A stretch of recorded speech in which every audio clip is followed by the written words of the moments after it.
everybody, and welcome back to another Coaster Tutor video. And in this video, I'm going to be doing a coaster review for Pantheon at Busch Williamsburg. It is a new for 2020 coaster, but it actually didn't open until 2022 earlier this year. And let me just tell you, this is an incredible coaster. It's the fastest multi-launch roller coaster in North America. And it is very, very, very, just all around, it's a great ride. It's not a lot of dead space. It's not the most intense coaster, but it's really fun. In my opinion, it's very underrated. And in my opinion, this coaster also has a better layout than Velocicoaster. However, I do like Velocicoaster better because the Pantheon has no theming at all, which we'll get to later in the video. And Pantheon actually places as my number 6 spot, I believe, in my top 10. If you haven't watched my top 10 coasters video, go watch that after this. But this video is going to be a coaster review of Pantheon with 3 sections of the video. One is going through the layout. Second part is going over my 5 categories, which is the restraints, the drip, the fun factor, intensity, and duration. Then the final category is my personal score out of 10. So let's get right into it by going over the layout.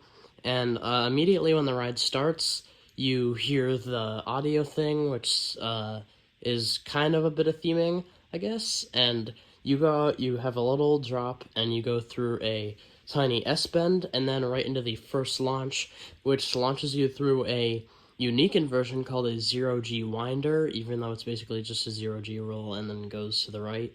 But you do actually get a pretty good amount of hang time here, and I do really like this inversion. I think it's a bit underrated.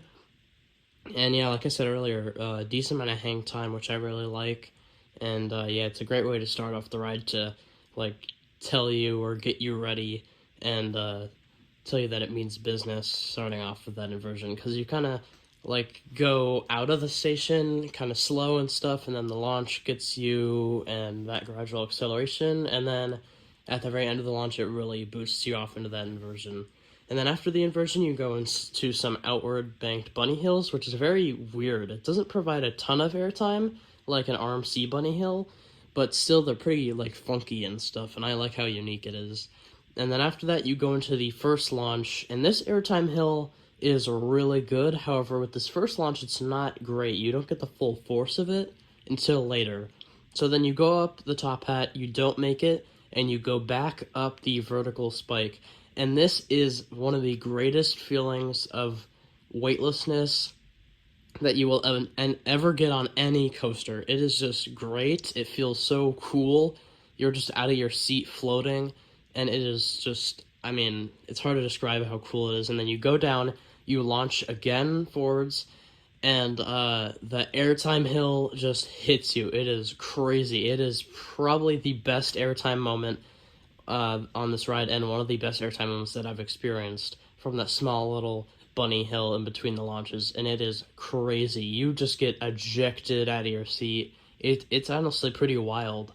And then after that, you go into the huge outer bank turn, and this part was a little underwhelming, just because, I don't know, I feel like I was expecting a little bit more from this, but that's alright. It was just not a ton of airtime, but it was still a cool element, because you, like, on an RMC Outer Bank, you don't go, like, out that much. Like, that almost felt like a wave turn that was Outer Banked. It was pretty cool. And then after that, you snap a little bit, and then you go into the 0G stall, which the 0G stall on this ride is crazy. It's probably the best I've experienced. I actually like it better than Velocicoaster's stall. And this video, I might be comparing the two a lot because they are 2 next-gen Intamin multi-launch coasters. And Pantheon's stall is really, really, really good. A lot of hang time there. It's not super intense, like whippy or anything. It's very smooth, though. That's a recurring theme with this ride, is that it is very, very smooth. One of the smoothest rides you'll ever get to ride. And after that, you go into a little S-bend, which is actually pretty whippy. And then you go into a wave turn, and the wave turn again is pretty snappy. And then right after the wave turn, you go into the brakes, and the wave turn doesn't provide a great amount of airtime. It's okay, but I wouldn't say it's, like, like crazy, like an RMC wave turn, like Iron Glazie's wave turn is still gonna be way better, but this element definitely wasn't bad or anything, and I like how whippy it is, especially, and like snappy. So yeah, that is the layout of Pantheon, and it's a very short layout. However, it doesn't feel short because of that switch track with the spike and stuff, so without it, it would definitely not feel like a complete ride, but because of that, it does, and I really do like that. Now we are going to into our 5 categories, and each category, I can rank them out of 10, and then they get a final score out of 50 with all the categories combined. So, the first category is the restraints, and I really, really love these next generation Intamin trains. They're super comfy, and the restraints with the lap bar is extremely comfy. So, I'm going to give this a 10 out of 10 for the restraints. And now we have the drip, which is the presentation of the ride and the ride's theming. And this is my biggest gripe with the coaster, is that it has zero theming. It had theming in the animated trailer for the coaster, and it was just, it looked like it would be really cool. However, it came with zero theming at all. The only theming it has is the entrance sign and some signs in the queue.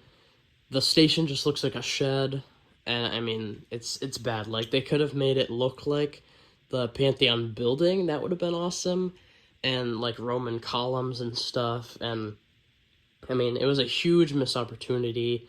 I really wish they would do something about this, and I mean, I'm sure the coaster will look and feel better when some trees and foliage grow in, but still, I mean, it needs some actual theming, and hopefully one day Pantheon will get some theming to make it better. But for now, this ride is going to receive a 6.5 out of 10, and the only reason why the score for Drip is not lower is because the ride itself just looks so cool, and yeah, and I love the paint job on this coaster. The colors are really nice.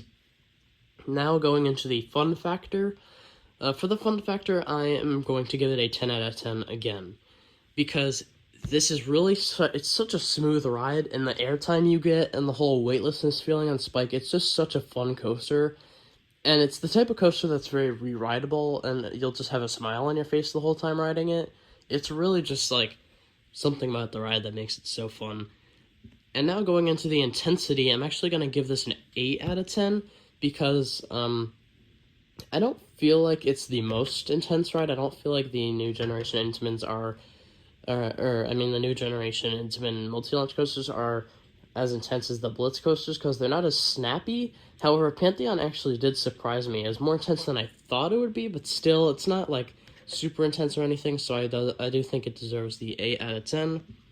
It's not bad. It's not, like, totally not intense or anything. It's just not intense in the way that, like, I was expecting, for example.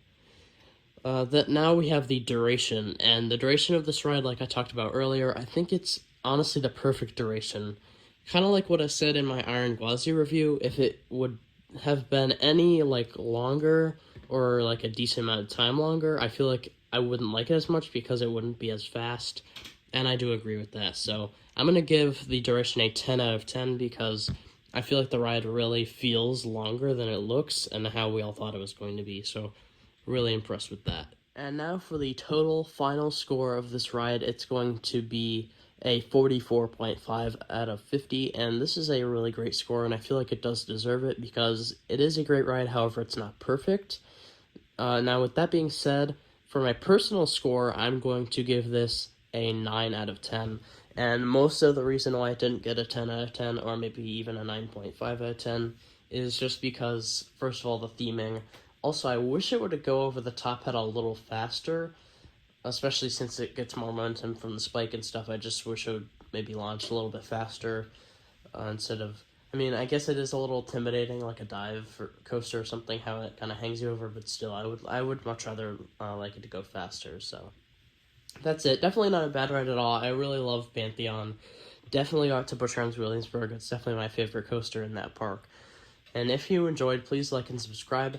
Comment down below what you think of Pantheon, and comment down below any other video ideas that you'd like to see on the channel, and I hope to see you in the next video. Goodbye.